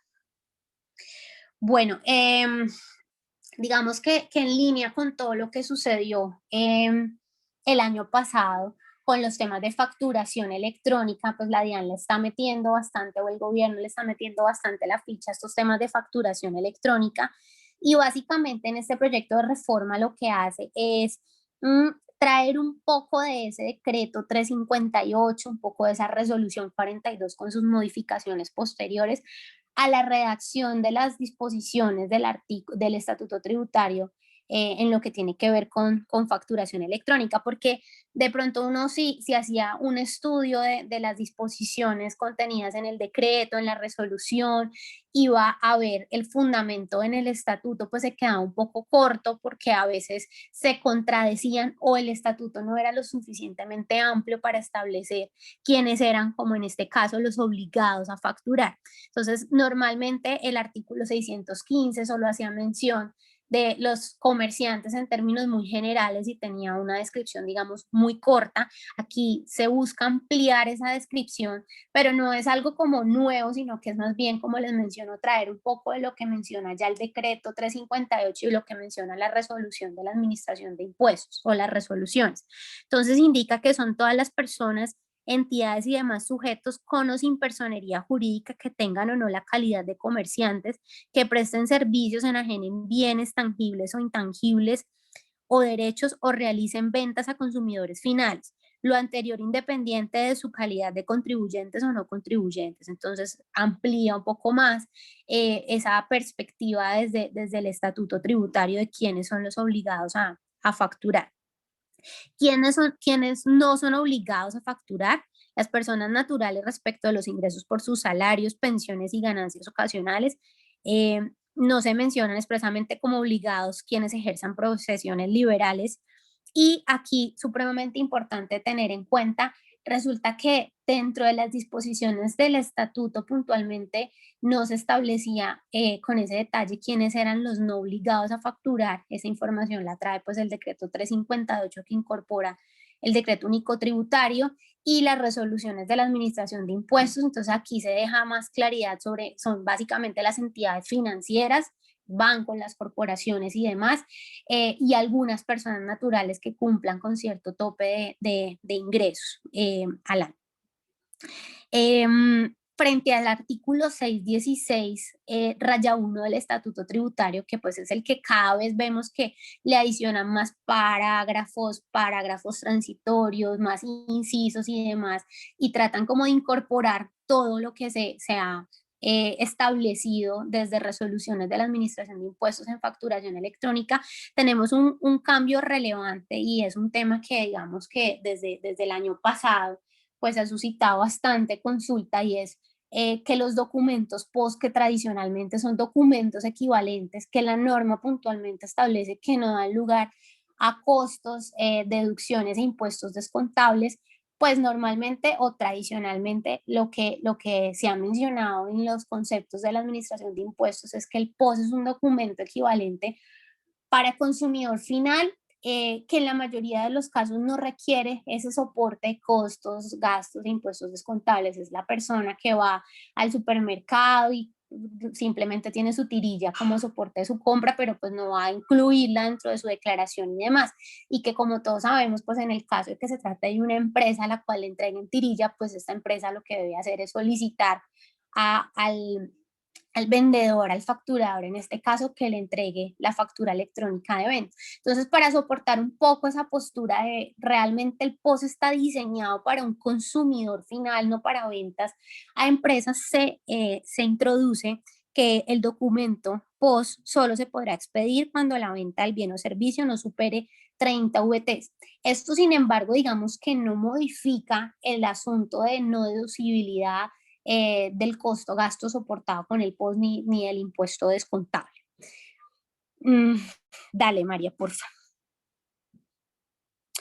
Bueno, hay varios cambios relevantes en cuanto a los temas de facturación. Digamos que aquí traemos solo algunos. Es importante también tener en cuenta que el artículo 617, que tradicionalmente es el que siempre hemos observado, que trae los requisitos desde el punto de vista tributario de las facturas para que se puedan tomar como costo, gasto, deducción. Ese artículo nos trae una lista. Normalmente, como lo tenemos en este momento consagrado, trae una lista taxativa. Entonces uno lo que hace es verificar, cada vez dice, bueno, tiene que estar descrita como factura electrónica de venta, tiene que tener el nombre del vendedor, etcétera, etcétera. Lo que hace o lo que se pretende con este proyecto es dejarlo de forma muy general, para que no sea desde esa, digamos, desde esa camisa de fuerza del artículo del Estatuto Tributario, sino más bien que siempre se va a remitir a las resoluciones de la Administración de Impuestos, que pues vemos que cada día son totalmente cambiantes y introducen cada día más y más requisitos a esa factura electrónica de venta. Entonces lo modifica y lo deja de forma mucho más general. En lo que tiene que ver con las sanciones, resulta que las disposiciones de facturación electrónica hacen siempre mención, o hacen mención, las normas que están vigentes en este momento, a las sanciones de cierre de establecimiento y a todo este tipo de sanciones que tradicionalmente se utilizaban para los sistemas de facturación bajo el modelo anterior. Entonces, lo que se pretende con este proyecto es fijar unas sanciones asociadas puntualmente o diseñadas puntualmente para los temas de facturación electrónica. Entonces aquí vemos que se establecen sanciones con un monto máximo dependiendo del tamaño de la empresa. Estos tamaños de la empresa, hay un decreto del año 2019 que permite saber en qué tamaño de empresa estoy yo. Menciona de nuevo la clausura del establecimiento. Digamos que aquí es importante tener en cuenta que esa clausura del establecimiento, la norma, que es el artículo 657 del estatuto, permite que yo me pueda acoger al pago de una sanción pecuniaria para evitar esa clausura de mi establecimiento, que ustedes saben que es pues con el sello de cerrado por la DIAN. Entonces permite esas dos alternativas, pero digamos que ya es una sanción más puntual y más establecida para el caso en particular de la facturación electrónica, que a veces se quedaba uno ahí como corto frente a ciertos hechos que se presentan en la facturación electrónica que no permitían que uno dijera, bueno, realmente sí estoy sujeto a esta sanción o no estoy sujeto a la sanción. Entonces ya deja mucha más claridad frente a esta sanción. Dale, María, por favor. Bueno, este es un tema bien relevante y es que se plantea la posibilidad de determinar el impuesto sobre la renta mediante facturación. Esto es algo así como la factura que le llega a uno del impuesto predial, pues entonces es una factura que nos va a llegar por el impuesto de renta y complementario. Digamos que siempre en las conversaciones que se ha tenido con la Administración de Impuestos en la presentación de sus proyectos de facturación y demás, uno de los objetivos siempre ha sido: queremos contar con toda la información suficiente de forma tal que se pueda llegar a un momento en que se determine desde la Administración de Impuestos la declaración de renta de cada uno de los contribuyentes y le llegue simplemente su factura. Si ven, pues allí se plantea un asunto importante, y es que esa factura va a prestar mérito ejecutivo, que la notificación se va a hacer a través de la página web de la DIAN. Y súper importante, pues obviamente que si yo no estoy de acuerdo con la facturación, porque es algo como una determinación o una depuración por parte de la Administración de Impuestos, que creo que frente a los naturales, digamos, ya ha ido haciendo un pequeño avance en lo que tiene que ver con la declaración sugerida, pero que si uno al final del día entra pues a revisar su declaración sugerida, pues lo que ve es que deja por fuera muchísimas de las deducciones o alivios que establece las normas tributarias. Entonces, en este caso es que ya te va a llegar o se te va a notificar una factura que va a contener tu impuesto a cargo, y pues en esa medida vas a tener que objetarla en el término establecido, que lo que se menciona en el proyecto es que van a ser 2 meses para que yo pueda objetar esa declaración o esa factura presentada. Importante tener en cuenta que también aplica para los contribuyentes del régimen simple de tributación. Dale, María. Bueno, estas modificaciones, ya un poco como para terminar lo que tiene que ver con temas de procedimientos y modificaciones de tipo formal, esta tiene que ver con el reporte del beneficiario final o beneficiario efectivo, lo que pretende este artículo del proyecto de reforma es dar muchos más elementos a una disposición que creo que ha causado bastantes dolores de cabeza, inconvenientes absolutamente todos, frente a la información que se debe reportar de los beneficiarios finales de las compañías. Entonces, trata de ampliar muchísimo más esa definición de, bueno, a quién debo reportar, quién es esa persona que va a estar al final, digamos, de todas las sociedades que va a aparecer como beneficiario efectivo, y establece unos nuevos beneficiarios dependiendo de ciertas, digamos, de ciertas características en particular. Si quieres, pasa a la siguiente, María, porfa, y ahí creo que estamos cuando en el caso en que estamos frente a beneficiarios finales, personas jurídicas, que normalmente esto es un tema que siempre mencionan mucho las empresas cuando uno les dice, bueno, necesitamos verificar quién es el beneficiario efectivo, hay que reportar el beneficiario efectivo. Entonces, empezamos a revisar, no, es que mira, tengo que son unas sociedades, entonces, bueno, hay que llegar a la persona natural después de esas sociedades. Entonces, introduce temas relevantes como al no identificarse, por ejemplo, personas naturales que cumplan con esos requisitos para poder llegar a ese beneficiario final, pues cuando estamos frente a una persona jurídica, se puede identificar al representante legal de esa persona jurídica. Entonces da como muchas más opciones dentro de esta disposición para ese reporte del beneficiario final. Fíjense que habla también de las estructuras sin personería jurídica, en las cuales pues se puede o se debe reportar al fiduciante, fideicomitente, constituyente, al comité fiduciario, a todas estas, digamos, estas posibles personas que pudieran figurar dentro de estas opciones como como beneficiarios finales. Importante también tener en cuenta, se crea el registro único de beneficiarios, que lo que va a hacer es incluir dentro del RUT este registro único. Es decir, una vez uno tenga su RUT, pues muy seguramente se va a establecer la obligación de actualizarlo para que desde allí se deban incluir esos beneficiarios, o sea, que ya sea una obligación de cada compañía, ya simplemente al momento de hacer, si se mantiene la obligación de reportar esta información, pues simplemente se acuda a la información dispuesta en el RUT. Listo, los dejo con José.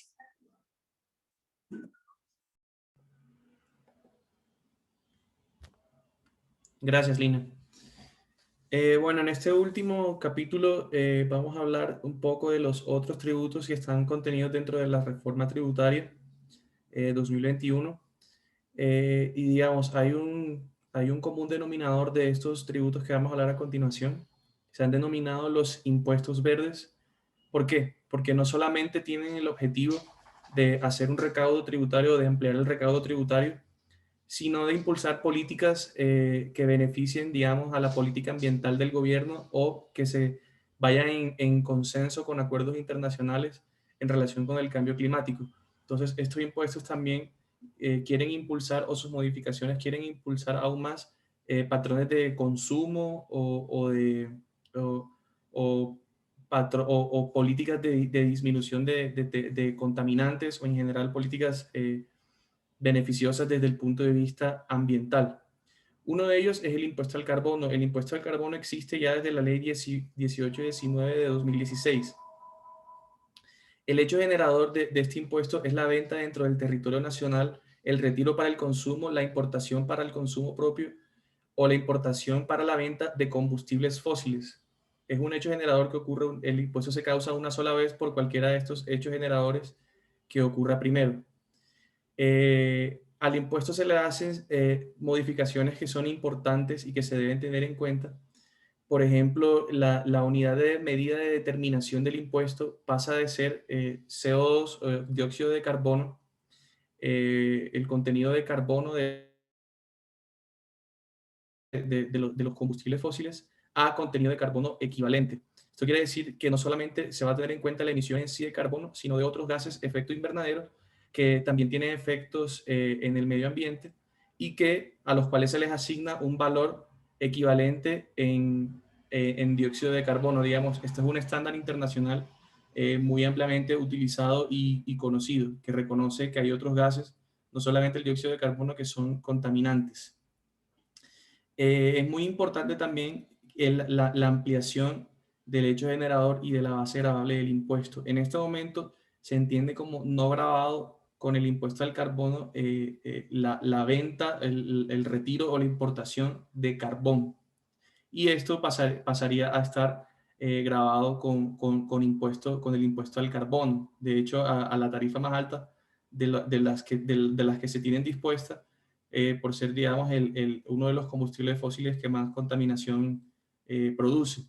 Igualmente, el gas licuado de petróleo y el gas natural solamente se grava en unos escenarios específicos, que son la venta a usuarios industriales o la venta para refinación, respectivamente. Estas disposiciones que lograban solamente en esas situaciones o en esos hechos se van a eliminar y van a quedar grabados, digamos, con el hecho generador general del impuesto al carbono. Igualmente se va a aumentar la tarifa, va a pasar de 15,000 pesos por tonelada de CO2 a 17,660, pues teniendo en cuenta la contaminación y la generación energética que tiene cada uno de estos combustibles, y así se va a expresar así está expresado en el articulado de la reforma. Entonces, este impuesto también es importante tener en cuenta para las industrias que utilizan combustibles fósiles para el desarrollo de su actividad. ¿Sí? Siguiente, por favor. aparte de las modificaciones al impuesto al carbono, se crean dos impuestos verdes nuevos, que son el impuesto sobre plásticos de un solo uso y el impuesto al consumo de plaguicidas. El impuesto sobre plásticos de un solo uso se genera por la venta, retiro y o importación para consumo propio de los productos plásticos de un solo uso utilizados para envasar, embalar o empacar bienes. Aquí es importante tener en cuenta que en este impuesto se tiene como el sujeto pasivo y a la misma vez al responsable, al productor o importador de estos plásticos de un solo uso. Esto quiere decir que los productores que vendan o las personas que retiren de su inventario para consumo propio o aquellos que importen, por ejemplo, para utilizarlo en el envasamiento de sus productos, plásticos de un solo uso, van a ser las personas que deben soportar económicamente este impuesto y que además deben declararlo ante la autoridad tributaria. Esto en teoría significa que es un impuesto un poco diferente a cómo está estructurado el IVA o el impuesto al consumo, en la medida en que estos se facturan o el soporte económico de los mismos debe ser por el consumidor final, mientras que aquí coinciden sujeto pasivo y responsable del impuesto en el productor o importador del mismo. Por lo tanto, estos sujetos deben ser los que lo soporten económicamente, aunque eventualmente esto se podría trasladar al precio final de los productos que ellos vendan. La base gravable de este impuesto va a ser el peso en gramos de los envases, embalajes o empaques de plástico de un solo uso, y se va a utilizar una tarifa de 0.005 VT por cada 1 gramo de estos plásticos de un solo uso. Al decir algo aproximado a valores de 2021 a 1.78 pesos por gramo. Es decir, una botella de aproximadamente 30 gramos va a tener aproximadamente 50 pesos de impuestos, de este tipo de impuestos, si es un plástico de un solo uso, de acuerdo a las definiciones de la ley. Por otro lado, el impuesto al consumo de plaguicidas se genera por la venta o retiro para consumo propio de plaguicidas de la partida 3808. Este sí es un impuesto al consumo propiamente dicho, que debe soportar económicamente la persona que adquiera o consuma los plaguicidas. La base gravable va a ser el valor total del plaguicida, va a tener una tarifa de 8% y no se va a generar sobre plaguicidas de origen biológico. Aquí también es importante tener en cuenta que ninguno de los dos impuestos puede ser tomado como deducción en el impuesto sobre la renta, ni puede ser capitalizado como costo de alguna manera. En ese sentido, lo que vamos a tener es dos gastos financieros que van a tener que ser rechazados como gasto deducible para efectos del impuesto sobre la renta. Siguiente, por favor. Por otro lado, vamos a tener cambios importantes en el impuesto vehicular. El impuesto vehicular es un impuesto que está contenido en la ley 488 de 1988. Y digamos, vamos a mencionar un poco las cosas que van a permanecer y las cosas que van a cambiar en relación con el impuesto vehicular. Entonces, por ejemplo, va a permanecer el hecho de ser una renta cedida a las entidades territoriales, el Distrito Capital de Bogotá, los municipios y los departamentos van a tener la posibilidad de implementar este impuesto como se tiene hoy en día. O sea, no va a ser un impuesto nacional, sino territorial. Va a continuar grabando la posesión o la propiedad de los vehículos según corresponda. Aplicaría para carros o vehículos, perdón, usados o nuevos o introducidos temporalmente al territorio nacional, también como ocurre hoy en día. Y va a tener que continuar con algunas exclusiones que tienen, como por ejemplo las bicicletas, las motos de cilindraje menor a 125, los tractores agrícolas y vehículos industriales que no estén destinados a transitar por las vías públicas. Estas exclusiones van a seguir. Sin embargo, va a haber los cambios importantes, principalmente los que están viendo en la presentación, y es la unificación de los gravámenes a los vehículos. Tanto los vehículos de uso privado como los vehículos de uso público y de carga van a estar grabados con este impuesto vehicular, ¿sí? A tarifas diferenciales, pero van a estar grabados con este mismo impuesto, es decir, ya no va a ser por un lado el impuesto de circulación y tránsito o rodamiento y por otro lado el impuesto vehicular. Entonces, esta unificación, digamos, trae un poco más de si se quiere, justicia y seguridad jurídica al sistema de impuestos territoriales. También el impuesto vehicular, la base gravable del impuesto vehicular va a dejar de estar constituida únicamente por el valor comercial de los vehículos, sino que se propone una combinación de aplicación de una tarifa sobre el avalúo comercial, como se viene haciendo, de los vehículos, y adicionalmente un factor de contaminación de los vehículos. A los vehículos se les va a asignar un valor de contaminación de 0 a 50, dependiendo de qué tan contaminantes sean, de acuerdo a la información que se tenga disponible y las entidades del Estado.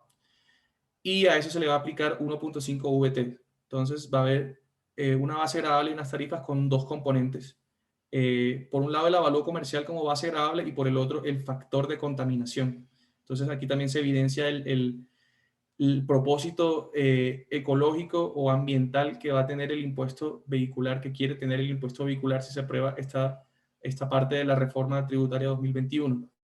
Y adicionalmente, pues la tarifa que se aplique al avalúo comercial va a tener en cuenta la destinación del vehículo, si es vehículo de carga, si es vehículo de transporte público o privado, su motor, pues su funcionamiento, si es eléctrico o a base de combustibles fósiles, y pues adicionalmente el cargo relacionado con el factor de contaminación. Seguimos, por favor. Entonces, como les explicaba, estas van a ser las tarifas, van a tener, el avalúo comercial va a seguir siendo una tarifa, va a tener una tarifa progresiva para carros de menos de aproximadamente 50 millones y para carros entre 50 millones y 110 millones o los que tengan un valor superior a esos. Van a tener tarifa progresiva del 1.5 al 3.5. Estos tres primeros que ven se refieren a vehículos de uso privado. Mientras que los vehículos de transporte público y de carga van a tener una tarifa del 0.5 sobre su avalúo comercial sin progresividad, y los carros eléctricos o híbridos, que como saben son menos contaminantes, van a tener un 1%, mientras que las motos de menos de 125 permanecen en 0. Y adicionalmente el tema que les explicaba del componente de contaminación. Entonces el impuesto vehicular va a estar compuesto por estos dos factores. Siguiente, por favor.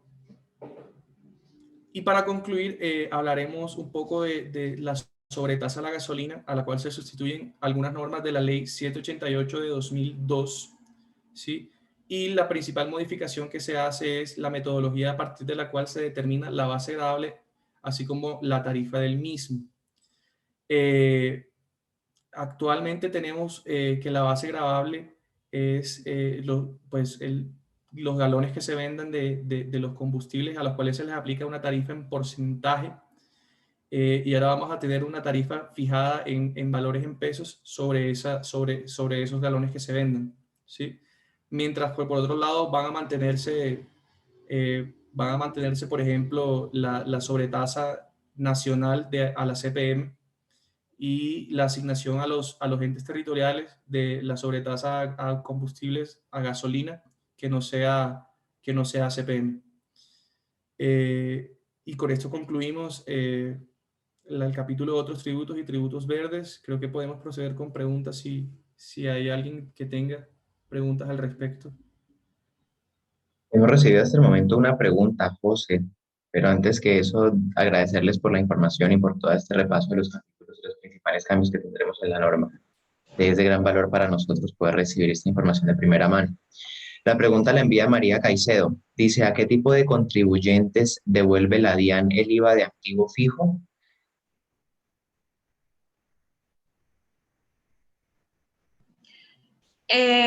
Bueno, actualmente, simplemente dice así la pregunta, ¿cierto?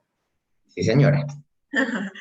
Bueno, los activos fijos reales productivos que se adquieran o que se construyan o que se importen actualmente están cobijados bajo el beneficio del descuento en el impuesto sobre la renta del IVA pagado en ese hecho, en ese supuesto, es decir, en la importación, en la adquisición o en la construcción del activo fijo. Lo que está previsto en la norma es que, no en la norma, sino en el proyecto, es que ese descuento se elimine, y lo que va a pasar ahora es que los responsables de IVA y los no responsables también van a poder usar ese IVA no como descuento en el impuesto sobre las rentas, sino como IVA descontable de acuerdo pues con las normas aplicables en el impuesto sobre las ventas. Importante decir que actualmente, en la actualidad, y gracias a un fallo de la Corte Constitucional, tanto los responsables como los no responsables pueden usar el descuento de IVA en la adquisición, en la adquisición de activos bioreales productivos en renta. Y lo que está previsto es que el IVA descontable se puede usar también por los no responsables, sujeto a ciertos requisitos que están previstos ahí en el proyecto. La siguiente pregunta la envía Ángela Cano. Una sucesión que se realizó el trámite ante notaría en 2020, pero el registro en instrumentos públicos se realiza en 2021. ¿Debería declararse como herencia en la declaración de 2020?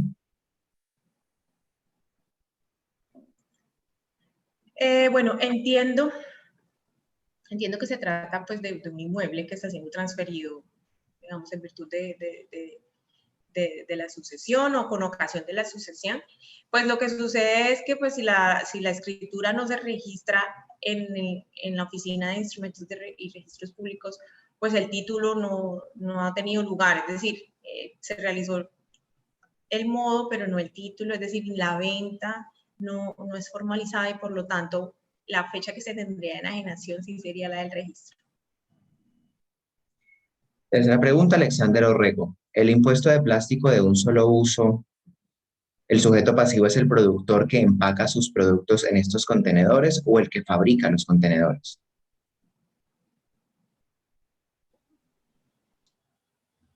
Lo que ocurre primero en el territorio nacional, digamos, el productor en principio debería ser el responsable del impuesto.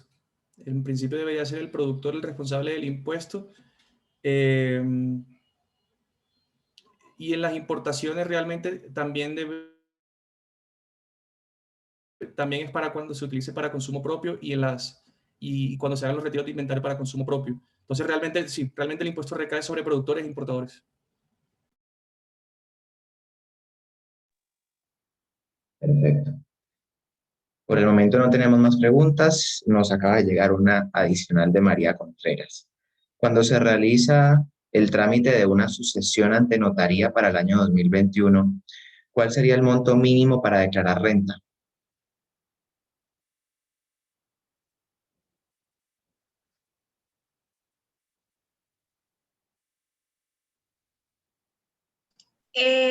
Bueno, pues tendríamos que mirar, digamos, no recuerdo los umbrales, hacen parte, digamos, de esta presentación. Creo que los menciono en la parte de personas naturales y también Lina nos menciona luego en la primera presentación, sería el título de procedimiento. Ahí esta persona va a poder verificar cuál es el monto.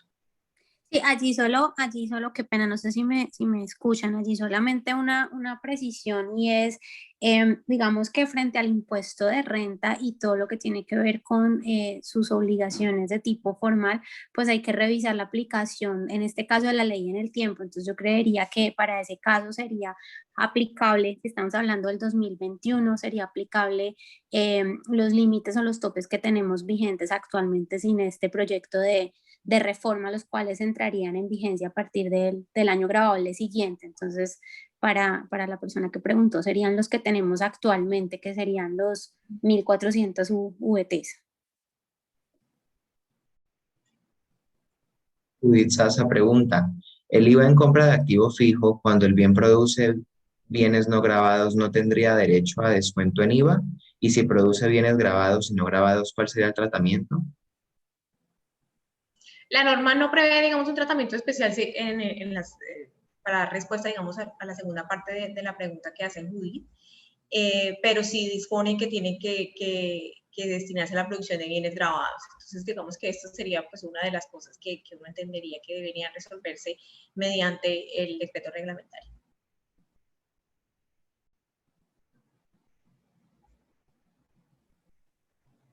Tenemos un minuto a ver si llega alguna otra pregunta, si no procedemos a dar cierre.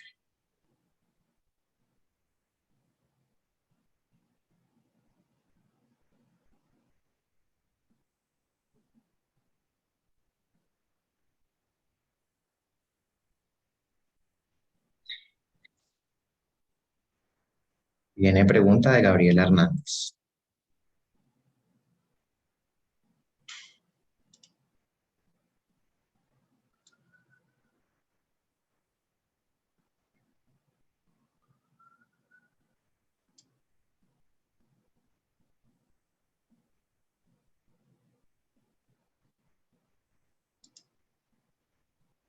Voy a leerla parcialmente, creo que ustedes de todas formas pueden irla mirando en el chat.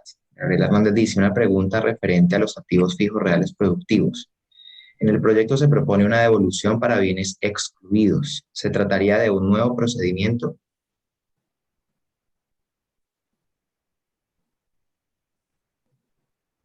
Y envía el aparte de la norma.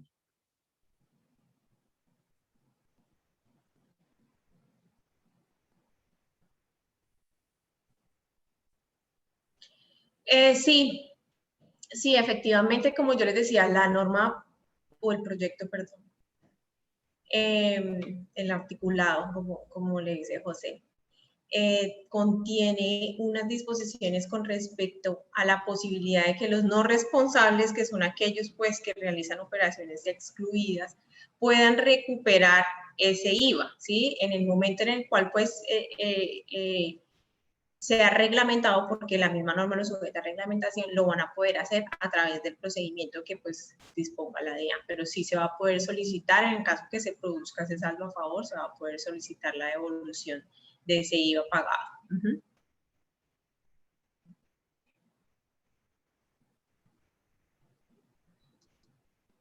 Bueno, María, José, Lina y Carlos, es un gusto haberlos tenido con nosotros el día de hoy. Gracias por toda esta información que nos comparten. Les pido, por favor, recordar enviar esta presentación para poderla compartir con los asistentes que nos las han estado pidiendo a través del chat. Y también dejar allí sus datos de contacto en caso de que alguien quiera dirigirse a ustedes para comentarles algo, para adquirir servicios. Nuevamente, gracias. Feliz día para todos. A quienes nos acompañaron hasta el final, una feliz resto de día y feliz fin de semana. Los invitamos a consultar nuestra programación en nuestra página web www.amchamcali.com/eventos. Nos vemos en próximas ocasiones. Hasta luego. Gracias, Juan Guillermo, que estés bien. Gracias a todos. Muchas gracias, hasta luego a todos.